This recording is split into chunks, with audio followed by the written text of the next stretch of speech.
जितना ज्यादा कत्ल किया जाएगा, जानवरों को जितना ज्यादा हिंसा से मारा जाएगा, उतना ही अधिक दुनिया में भूकंप आएंगे, उतने ही अधिक दुनिया में जलजले आएंगे, उतने ही अधिक दुनिया में प्राकृतिक आपदा होगी, उतने ही अधिक दुनिया में संतुलन बिगड़ेगा, असंतुलन बढ़ेगा। ये कोई ज्योतिष व्यक्ति का कहना नहीं है, कोई पाखंडी व्यक्ति का कहना नहीं है। भौतिक शास्त्री इस देश में, जिनको भारत सरकार ने पुरस्कार दिया है, प्रोफेसर मदन मोहन, उनकी रिसर्च है, उनकी थीसिस है। 20 साल काम किया उन्होंने इस विषय पर। उन्होंने काम किया कि जहां जहां कत्ल खाने दुनिया में है, भारत में और वहां जाकर उन्होंने रहकर देखा, शॉक वेव्स को उन्होंने एब्जॉर्व किया और उनको नापा, उनको तौला, उनका अभ्यास किया और उन्होंने पाया कि ज्यादा से ज्यादा दुनिया में प्राकृतिक रूप से जो दुर्घटनाएं हो रही हैं, उनका एक बड़ा कारण कत्ल खाने हैं और उनमें से निकलने वाले जानवरों की चीख पुकार है। बहुत बड़ा नुकसान पूरी दुनिया इसमें झेल रही है। और एक बहुत बड़ा नुकसान हो रहा है पूरी दुनिया को। एक तरफ जानवर कट रहे हैं, मनुष्य का खाना जानवरों को खिलाया जा रहा, वो तो है ही।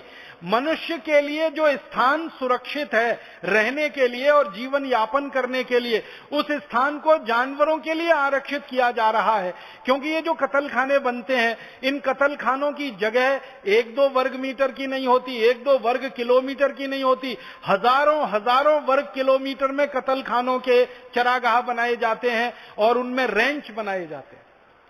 जिन स्थानों पर आदमी रह सकता, मनुष्य रह सकता है, ऐसे हजारों किलोमीटर के स्थान जानवरों के बाड़े के रूप में विकसित किए जाते हैं ताकि कत्ल करने वाले जानवरों को वहां विकसित किया जा सके।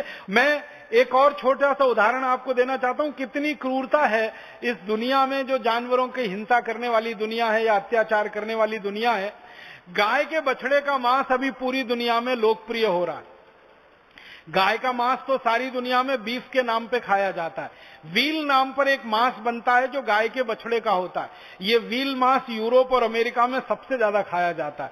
उसके बारे में पता किया जब मैंने, तो मालूम हुआ गाय का बछड़ा या बछड़ी जब पैदा हो जाता है और मात्र 24 घंटे का होता है, तभी उसको उसकी मां से अलग कर दिया जाता है, मात्र 24 घंटे की देरी में।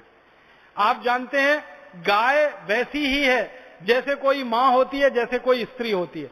कोई भी स्त्री, कोई भी मां अपने बच्चे को जन्म के तुरंत बाद दूध पिलाती है और उस बच्चे को बड़ा करने के प्रयास में लग जाती है। वैसे ही गाय की भी भावना है कि बच्चे का जन्म होते ही वो अपना दूध बच्चे को पिलाए और उसको बड़ा करे। गाय का दूध पीने से बच्चे में थोड़ी पुष्टि आती है, ताकत आती है, उसकी मांसपेशियों का विकास होता है, उसके शरीर का विकास होता है। एक दिन का भी बच्चा नहीं होता, जन्म लेते ही उसको हटा लिया जाता है। फिर उस बच्चे को ले जाकर एक ऐसे स्थान पर रखा जाता है जहां ना वो खड़ा हो सकता है, ना बैठ सकता है, ना लेट सकता। आप एक ऐसे स्थान की कल्पना करो जहां गाय का बच्चा खड़ा भी ना हो सके, बैठ भी ना सके, लेट भी ना सके। कितना संकुचित और कितना छोटा सा स्थान होगा। वहां ले जाकर एक दिन के गाय के बच्चे को रख दिया जाता है और फिर उसको उतनी ही बेदर्दी से कत्ल किया जाता है जो थोड़ी देर पहले मैं आपसे बता रहा था। एक तरफ गर्दन काट के खून निकालते हैं, पूरी गर्दन एक बार में नहीं काटते, फिर मांस के लिए अलग हिस्सा करते हैं, पांव अलग काटते हैं, एक एक हिस्सा उसका अलग अलग काटते हैं। मांस खाने वालों से पूछा जाता है तो वो कहते हैं कि ये जो गाय के एक दिन के बच्चे का मांस होता है, ये दुनिया में सबसे महंगा बिकता है, क्योंकि ये सबसे ज्यादा नरम होता है, सबसे ज्यादा मुलायम होता है। जो मांस खाने वाले लोग हैं वो कहते हैं कि ये सबसे ज्यादा स्वादिष्ट भी होता है। तो कुछ लोगों के जीभ का स्वाद बना रहे और कुछ लोगों को ये नरम मुलायम मांस मिलता रहे, इसके लिए करोड़ों गाय के बच्चों को जन्म लेने के 24 घंटे के अंदर बच्चों को मां से अलग कर दिया जाता है और ऐसे स्थान पर रखा जाता है जहां ना खड़े हो सके, ना बैठ सके, ना लेट सके, और उसके बाद उनकी बर्बरता से, निर्ममता से हत्या की जाती है और कुछ लोगों को अपने पेट की आग उसी से बुझाने का रास्ता खुलता है। आप सोचिए, इतनी खतरनाक और इतनी दुष्ट राक्षसी प्रवृत्ति किसकी हो सकती है? मांस खाने वालों के अलावा दुनिया में इतने दुष्ट प्रवृत्ति के और कौन से लोग हो सकते हैं जो एक दिन के गाय के बच्चे के मांस को खा सकें? एक दिन के गाय के बच्चे को उसकी मां से अलग करके उसका बर्बरतापूर्वक, निर्ममतापूर्वक कत्ल करके उसके मांस को खाएं। ऐसी दुनिया में उद्योगों में बहुत तेजी से बढ़त हो रही है, बहुत रफ्तार के साथ ये उद्योग आगे बढ़ रहा है और ये उद्योग आगे बढ़ते बढ़ते सारी दुनिया की करोड़ों गाय के लिए नासूर बन गया। कैलिफोर्निया में दुनिया का सबसे बड़ा कत्ल खाना चलता है। कैलिफोर्निया का जो कत्ल खाना है, उस कत्ल खाने का आंकड़ा है कि एक दिन में वहां 36,000 गाय काटी जाती है। भारत का सबसे बड़ा कत्ल खाना है, आंध्र प्रदेश में एक है और मुंबई में, महाराष्ट्र में एक है। उसके आंकड़े हैं कि वहां एक दिन में 14,000 जानवरों को काटा जाता है। तो भारत का जो सबसे बड़े कत्ल खानों के आंकड़े हैं, उनमें एक दिन में 14,000 जानवर कटते हैं। अमेरिका के जो सबसे बड़े कत्ल खानों के बारे में जानकारी है, वहां एक दिन में 36,000 बड़े जानवर कटते हैं। तो कैलिफोर्निया का जो सबसे बड़ा कत्ल खाना है, वहां 36,000 गाय रोज कटती है। उस कत्ल खाने में काम करने वाले एक व्यक्ति ने आंखों देखा वर्णन किया है और उसके द्वारा लिखा हुआ एक छोटा सा बुकलेट है। वो कहता है कि कई बार मैंने ये देखा कि गाय के एक दिन के बच्चे को जब हम कत्ल करने के लिए गाय से छीन कर ले आते हैं, तो वो गाय पागलों की तरह से अपने बच्चे को ढूंढने के लिए भागती है और रास्ते में कोई भी मिल जाए उसको टक्कर मार सकती है, उसको घायल कर सकती है। उसको अपना बच्चा देखना होता है, उसको चाटना होता है, उसको चूमना होता है। और वो कहता है हमने देखा है कि गाय के बच्चे को काटते समय, उसका कत्ल करने के समय गाय पागलों जैसी स्थिति में व्यवहार करने लगती है और अंत में फिर उस गाय का भी कत्ल किया जाता है। आप सोचिए कि बच्चे का कत्ल किया, गाय पागल हो गई और उस गाय का कत्ल किया और उस गाय का मांस लोग खा रहे हैं, तो वो पागल नहीं होंगे? आप सोचिए, गाय अपने बच्चे को ढूंढने के लिए बिलखती है, तड़पती है, परेशान होती है। जैसे कोई मां होती है वैसे ही गाय होती है।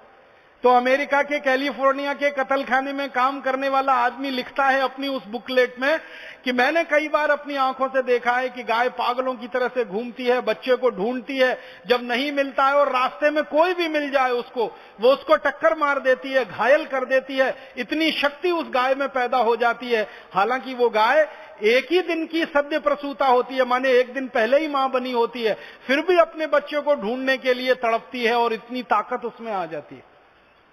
ऐसी स्थिति में करोड़ों करोड़ों गायों को परेशान करके, तड़पा के, उनके बच्चों को उनसे छीनकर, उनको बिलखता छोड़कर जब कत्ल किए जाते हैं और उसका मांस दुनिया के लोगों को परोसा जाता है, तो किस तरह के लोग बनेंगे इस मांस को खाने वाले?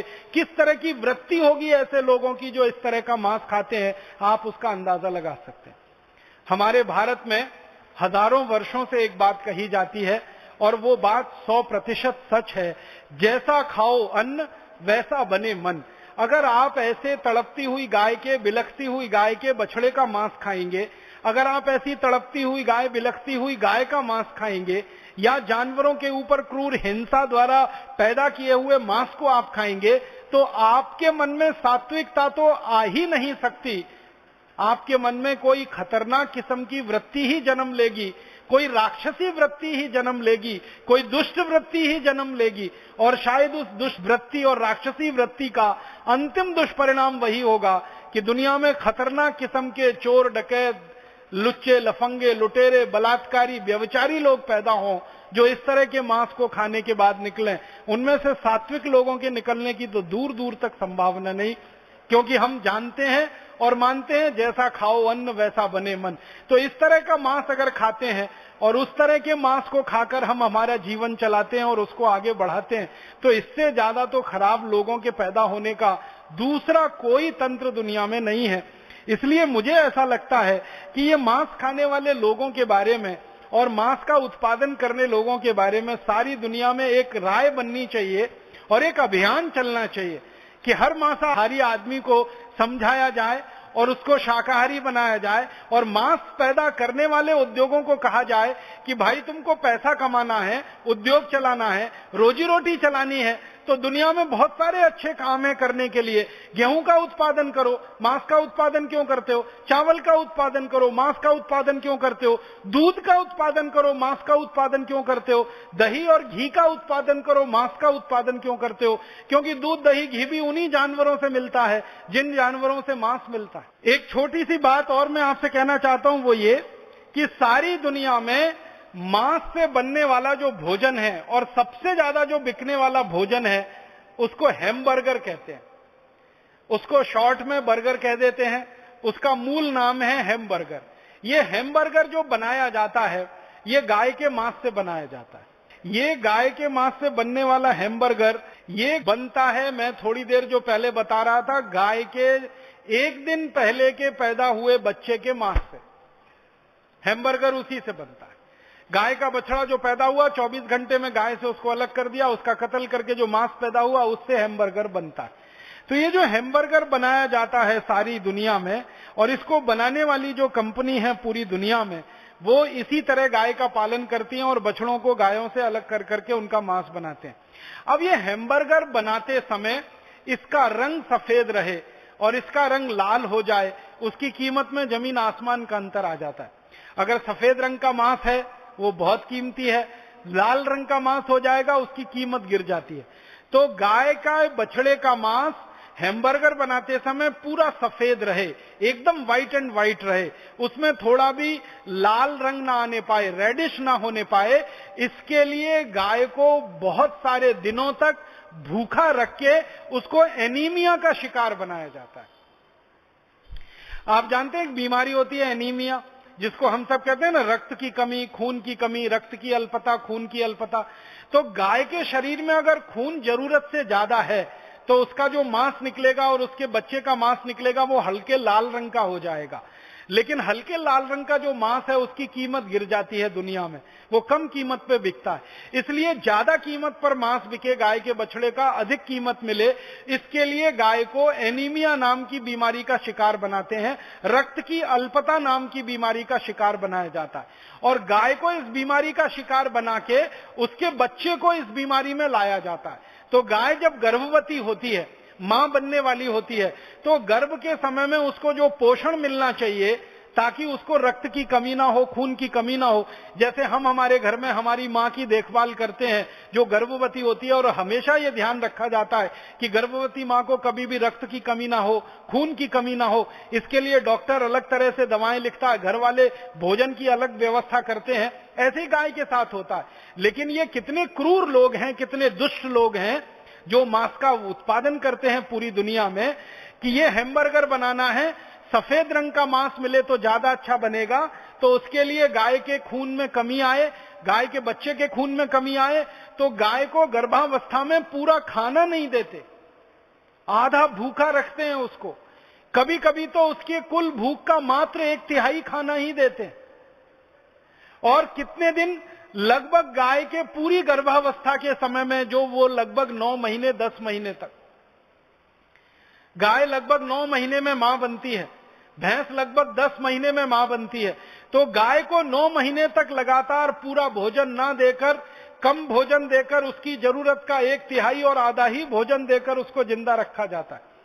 और मरने भी ना पाए और ठीक से जिंदा भी ना रहने पाए, ऐसी स्थिति में उसको रख के उसको खून की कमी पैदा की जाती है, और उस खून की कमी में उसका मांस थोड़ा सफेद हो जाता है। आपने देखा है किसी व्यक्ति में खून की कमी हो, किसी मां बहन बेटी को खून की कमी हो ना, तो लगती है कि वो थोड़ी गोरी है। बहुत सारी माताएं बहनें बेटियां जो दिखने में बहुत गोरी लगती हैं, उनका जब रक्त परीक्षण किया जाता है तो पता चला खून की कमी होती है। उनको लगता है कि वो गोरी दिख रही हैं, ज्यादा सफेद दिख रही हैं, या रंग में थोड़ा हल्का पीलापन आया। वास्तविकता जब पता चलती है कि खून की कमी है, शरीर में रक्त की कमी है। तो जब रक्त की कमी होती है तो शरीर में हल्का पीलापन और सफेदी आ जाती है। तो गाय के शरीर में भी खून की कमी लाके उसमें सफेदी और पीलापन लाया जाता है, ताकि उसका मांस सफेद निकले, उसके बच्चे का मांस सफेद निकले, और उसके बाद फिर उसकी हत्या हो, और उसकी हत्या के बाद मांस सारी दुनिया में बेचा जाए। इतनी क्रूरता गाय, बच्चे और जानवरों के साथ मांस का उत्पादन करने वाले लोग करते रहते हैं। और इस क्रूरता में हर दिन अमेरिका में 90,000 गाय कटती है। इस क्रूरता में हर दिन 90,000 गाय इसी क्रूरता के साथ अमेरिका में काटी जाती है। जब हम रात को सोकर सवेरे उठते हैं और 24 घंटे हमारे दिन के बीत जाते हैं, उतनी देर में अमेरिका में 90,000 गाय कट जाती है। भारत में भी आंकड़े बहुत खराब हैं। इस भारत देश में भी हर दिन लगभग 14,000 गाय कट जाती है इसी क्रूरता से। मुझे बहुत अफसोस है ये कहते हुए कि अमेरिका में तो गाय को कत्ल करने के लिए बाकायदा कानून है। अमेरिका में केंद्र स्तर पर कानून है, राज्य स्तर पर कानून है। अमेरिका में 50 राज्य हैं, 50 राज्यों की राज्य सरकारों ने गाय को कत्ल करने के लिए कानून बना रखे हैं। लेकिन भारत में तो 17 राज्य ऐसे हैं जिनकी राज्य सरकारों ने गाय के संरक्षण के लिए कानून बना रखे हैं। गाय का कत्ल नहीं होना चाहिए, इसके लिए कानून बना रखे हैं। फिर भी भारत के उन 17 राज्यों में रोज गाय कटती है, और रोज कटने वाले गाय की संख्या इस समय 14,000 के आसपास है। अमेरिका में हर साल लगभग 1,000 करोड़ जानवर कटते, हर साल 1,000 करोड़ जानवर कटते।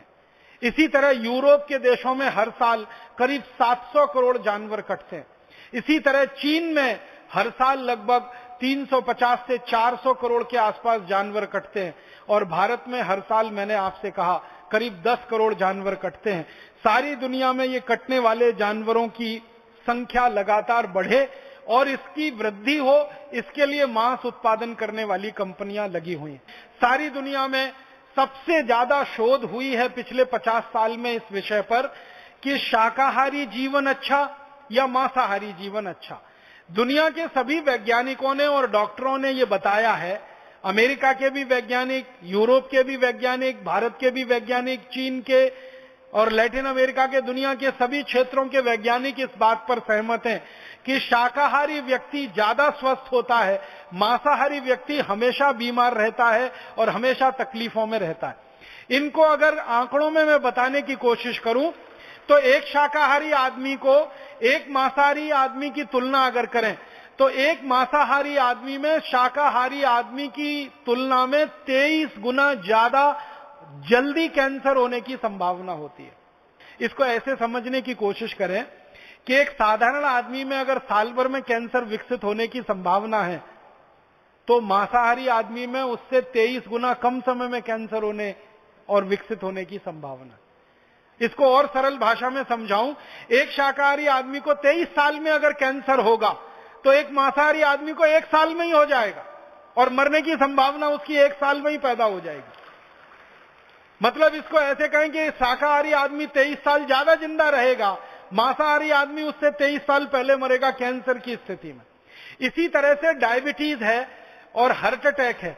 डायबिटीज और हार्ट अटैक के बारे में सारी दुनिया के वैज्ञानिकों का यह कहना है कि जो शाकाहारी आदमी है उससे 40 गुना ज्यादा संभावना है मांसाहारी आदमी के डायबिटिक होने की और उसके हार्ट अटैक आकर मर जाने की। इसी तरह से अन्य बीमारियां हैं, जोड़ों का दर्द है, घुटनों का दर्द है, अर्थराइटिस है, ऑस्टियोआर्थराइटिस है, मोटापा है, फैटी होना है, ओबेसिटी होना है। इसकी संभावना तो कई 100 गुना ज्यादा है मांसाहारी लोगों में शाकाहारी की तुलना में। सारे दुनिया के वैज्ञानिक इस बात पर सहमत हैं कि शाकाहारी जीवन ही स्वस्थ जीवन है, और शाकाहारी जीवन को जीकर ही आप ज्यादा दिन जिंदा रह सकते हैं। मांसाहारी होकर तो बहुत जल्दी बीमार पड़ेंगे और मरेंगे। इसमें संभावनाएं क्या क्या है? जो मांसाहारी लोगों के बारे में वैज्ञानिकों का कहना है वो ये कि जो मांस उत्पन्न हो रहा है वो बहुत ही खराब तरीके से होता है। सबसे बड़ा खराब तरीका कि जानवरों को जहां पाला जाता है और रखा जाता है वो जगह बहुत छोटी होती है और जानवर उसमें ज्यादा भरे जाते हैं, और छोटी जगह में ज्यादा जानवरों को जब भरा जाता है तो जानवरों के आपस में जो तनाव की स्थिति पैदा होती है। अक्सर जो सुअर का मांस पैदा करने वाली कंपनियां है ना, उनके जो बाड़े होते हैं उनको अंग्रेजी में रेंच कहते हैं। तो सुअरों के जो रेंच होते हैं उसमें हर सुअर दूसरे की पूंछ काट लेता है क्योंकि वो तनाव में रहता है हमेशा। और तनाव में रहने का कारण क्या है? एक सुअर को रहने के लिए कम से कम जितना स्थान चाहिए उतने में 10 सुअर को रख देते हैं। एक मुर्गे को रहने के लिए कम से कम 4 स्क्वायर फीट जगह लगती है, 4 स्क्वायर फीट में तो 10 मुर्गों को जबरदस्ती रख देते हैं। एक गाय को रहने के लिए न्यूनतम जितनी जगह चाहिए उसमें 10 गाय को रख देते हैं। एक भेड़ को रहने के लिए, बकरे को रहने के लिए जितनी जगह चाहिए उसमें 10 गुने ज्यादा रख देते हैं। तो जानवर हमेशा तनाव में रहते हैं क्योंकि जगह कम होती है उनको रहने के लिए। आप ही एक इसको रहने की कोशिश करके देखिए कभी। एक कमरा है जिसमें एक व्यक्ति आसानी से रह सकता है, उसमें 10 लोग रहना शुरू कर दीजिए और लगातार 2, 4, 6 महीने रहकर देख लीजिए, आप अच्छे खासे स्वस्थ आदमी हैं, पागल होने की स्थिति में आप आ जाएंगे।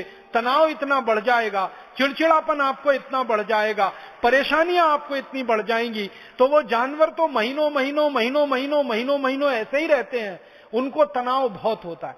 और तनाव के समय में उनके शरीर में तनाव पैदा करने वाले हार्मोन्स बहुत निकलते हैं। स्ट्रेस हार्मोन का सबसे ज्यादा सीक्रेशन उनके शरीर में उस समय होता है, और उसी समय जब उनको काटा जाता है तो भय और उनको होता है, डर और उनको होता है। तो डर और भय की स्थिति में जब जानवर काटे जाते हैं तो उनके खून में वो सारे के सारे निगेटिव हार्मोन्स या स्ट्रेस हार्मोन, जो तनाव देने वाले हार्मोन है, वो रहते हैं। और थोड़े बहुत मांस में भी रहते होंगे, मांसपेशियों में भी रहते होंगे।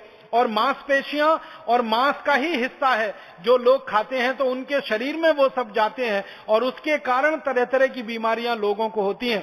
इसलिए दुनिया में कहा गया है कि मांसाहारी लोगों को शाकाहारी लोगों की तुलना में ज्यादा बीमारियां होती हैं और उनके मरने की सबसे जल्दी संभावना होती है।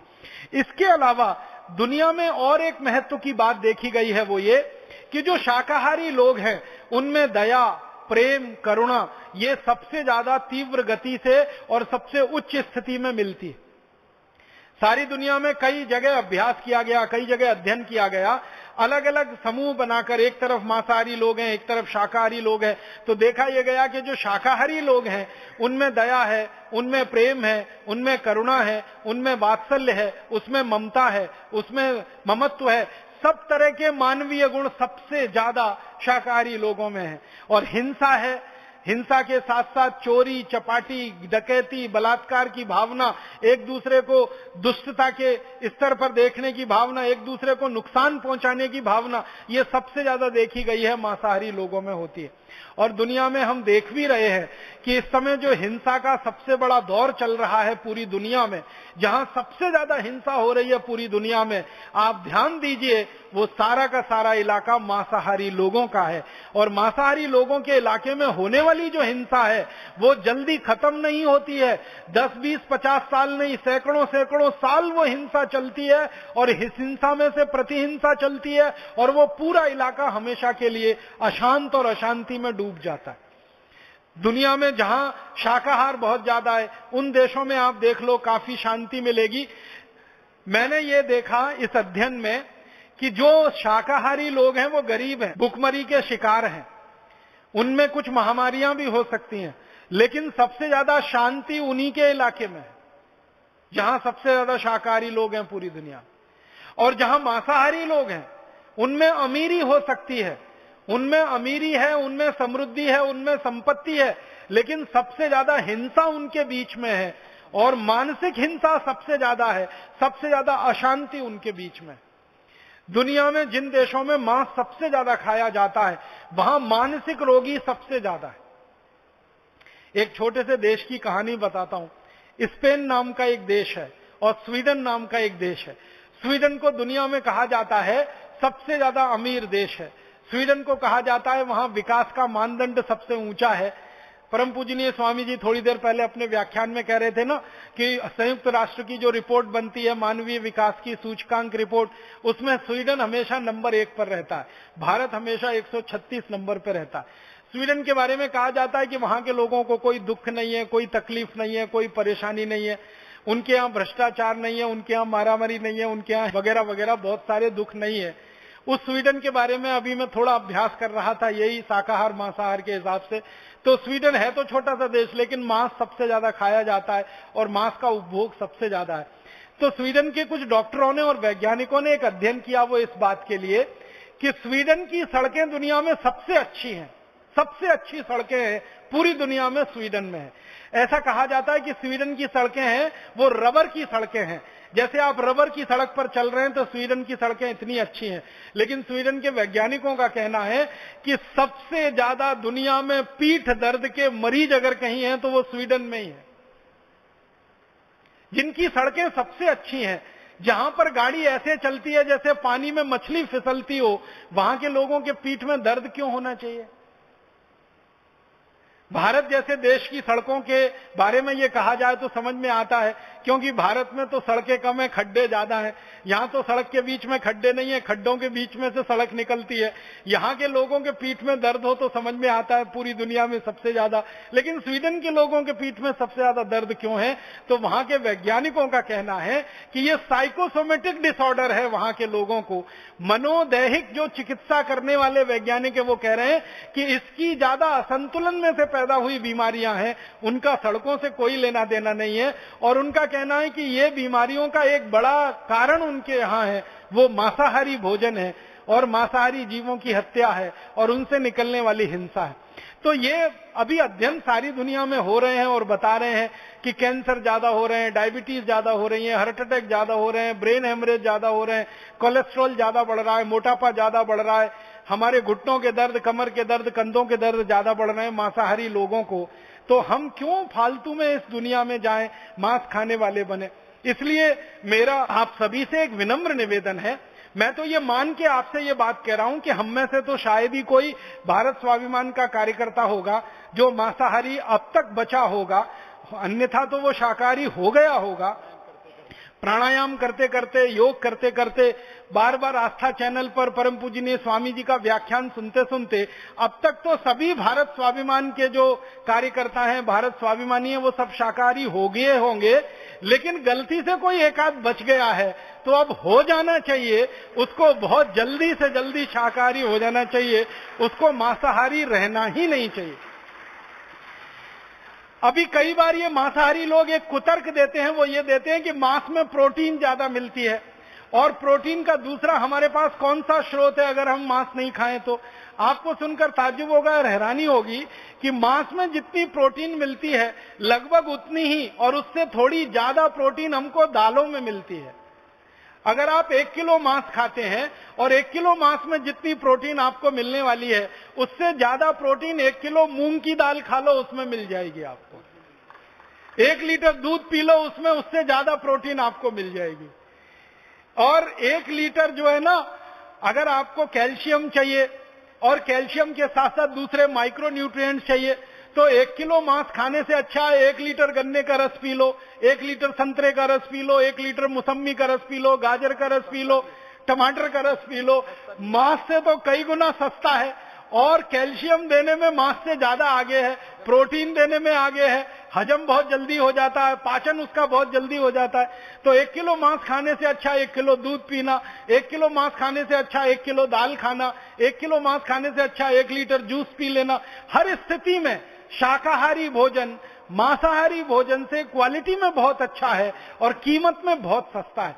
मैंने अभी थोड़ी देर पहले एक कैलकुलेशन किया, वो ये कि अगर हम 1 एकड़ खेत में खेती करें और 1 एकड़ खेत की खेती में साल में 4 फसल लें और 4 फसल में गेहूं भी हो, 4 फसल में चावल भी हो जाए, 4 फसल में दालें भी हो जाएं, कुछ सब्जियां भी हो जाएं, तो 1 एकड़ खेत में जितनी खेती हम करेंगे साल भर में उसमें 22 लोगों का भोजन हम दे सकते हैं।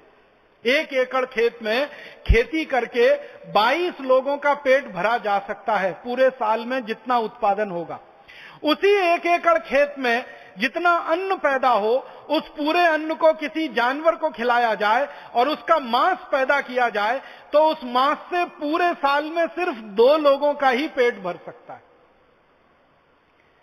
1 एकड़ खेत में हम खेती करके अन्न पैदा करें तो 22 लोगों का भोजन मिलता है। उसी 1 एकड़ खेत में जो अन्न पैदा हो रहा है वो जानवरों को खिला दिया जाए, जो जानवर उस मांस को खाएंगे और उसमें से जो मांस पैदा होकर आदमी को खाने को मिलेगा वो सिर्फ 2 आदमी का पेट भर सकता है। बहुत साल पहले हमारे देश में एक महान विचारक और चिंतक पैदा हुए, महर्षि दयानंद सरस्वती। महर्षि दयानंद सरस्वती जी ने एक बहुत सुंदर पुस्तक लिखी है, बहुत छोटी सी पुस्तक है लेकिन बहुत ही सुंदर है। मेरे विद्यार्थी जीवन में मैंने उस पुस्तक को बार बार पढ़ा था। उस पुस्तक का नाम है गो करुणा निधि। गो करुणा निधि पहली पुस्तक थी जिसको मैंने पढ़ा जिसमें गाय के बारे में आर्थिक मूल्यांकन और विश्लेषण प्रस्तुत किया गया था। महर्षि दयानंद सरस्वती के पहले शायद किसी भारतीय चिंतक और विचारक को गाय के आर्थिक पक्ष के बारे में इतना बड़ा अंदाजा नहीं था। तो महर्षि दयानंद जी ने भी यही लिखा है कि एक गाय को काटकर उसका मांस खिलाओ तो बहुत मामूली से थोड़े से लोगों का जीवन चल सकता है, लेकिन उसी गाय को जिंदा रखो और उसके दूध का और दूध के अलावा दूसरी वस्तुओं का उपयोग करो तो उससे कई गुना ज्यादा लोगों का जीवन चलाने का रास्ता खुलता है। तो महर्षि दयानंद सरस्वती ने जो बात 1870 के पहले कभी समझी, सोची और लिखी, वो बात अभी 2009 में भी उतनी ही खरी और सत्य है और उतनी ही प्रामाणिक है जो आज से वो लगभग 140-145 साल पहले थी, और इतनी ही प्रासंगिक है। तो हम तो सब महर्षि दयानंद के पुत्र हैं, हम तो सब महर्षि दयानंद के मार्गी हैं, हम तो सब उनकी शिक्षाओं को लेकर अपने जीवन में आगे बढ़ने और चलने वाले लोग हैं। हम तो सब महर्षि दयानंद जैसे महान महान विचारक और महापुरुषों के द्वारा जो दी गई शिक्षाएं हैं उनको अपने जीवन में धारण करके आगे बढ़ने वाले लोग हैं। हम तो भगवान राम के, भगवान कृष्ण के वंशज हैं, हम तो भगवान महावीर, महात्मा बुद्ध के वंशज हैं।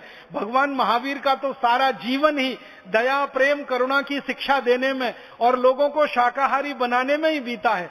2500 साल पहले उन्होंने जो कुछ कहा अहिंसा के लिए, सत्य के लिए, अपरिग्रह के लिए, वो सब 2500 साल बाद भी उतना ही प्रासंगिक है और महत्वपूर्ण है।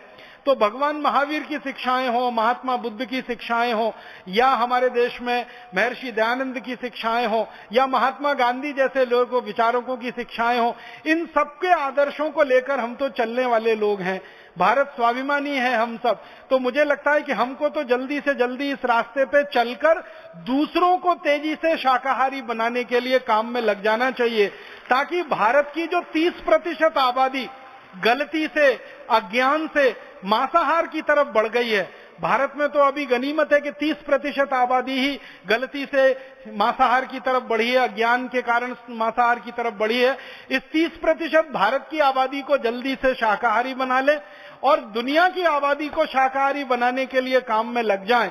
तो मैंने आपसे विनम्रता पूर्वक कहा था सबसे पहले कि जितना अन्न उत्पादन आज हो रहा है इसमें 1 किलो की भी बढ़ोतरी ना हो और सारी दुनिया में मांस के कत्ल खाने बंद हो जाएं, तो जितना भोजन हम आज पैदा कर रहे हैं उतने भोजन से 1300 करोड़ लोगों का पेट भर सकता है।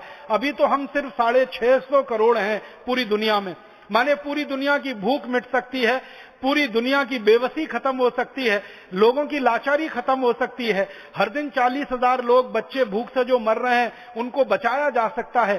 सारी दुनिया के पर्यावरण को सुरक्षित रखा जा सकता है और दुनिया में गर्मी पैदा करने वाले जो कारक हैं उन कारकों में मांस सबसे बड़ा कारण बन गया है। इसको खत्म किया जाए तो गर्मी कम की जा सकती है, सारी दुनिया के जंगल बचाए जा सकते हैं, पीने वाले पानी का सदुपयोग किया जा सकता है, उस पानी को बचाया जा सकता है और ज्यादा बेहतर कामों में लगाया जा सकता है। ये सब फायदे ही फायदे हैं। बस नुकसान एक ही है कि मांसाहारी लोग अगर दुनिया में शाकाहारी हो गए तो मांस पैदा करने वालों को कोई दूसरा रोजगार ढूंढना पड़ेगा, कोई दूसरा उद्योग चलाना पड़ेगा और दूसरी जगह अपनी प्रतिभा को लगाना पड़ेगा। एक ही ये परिवर्तन होगा उनकी तरफ से, बाकी सद परिवर्तन तो पूरी दुनिया के लोगों में हो जाएंगे। तो इस भावना के साथ मैं इस व्याख्यान को समाप्त करता हूं कि हम सब शाकाहारी बने, दुनिया को शाकाहारी बनने के लिए प्रेरित करें। हम दुनिया के लोगों में शाकाहार का प्रचार करें और दुनिया के लोगों को मांसाहारी बनने से रोकें।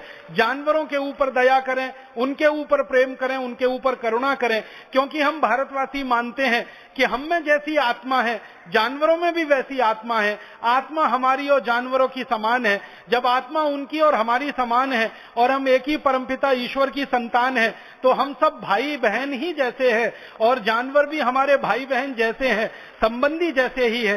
तो हमारे संबंधी, हमारे भाई बहन जैसे दया, प्रेम, करुणा के पात्र जानवर, उनको हम बचाएं, इन पशुओं को हम बचाएं। तो उनको नहीं बचाएंगे, हम अंत में अपने आप को बचाएंगे। ये हमारे लिए अभीष्ट है और यही हमारा उद्देश्य है। इसमें हम सब लगे, ईश्वर हमें सफलता दे और हमें प्रेरणा मिलती रहे। ऐसी भावना के साथ आप सभी का आभार, बहुत बहुत धन्यवाद।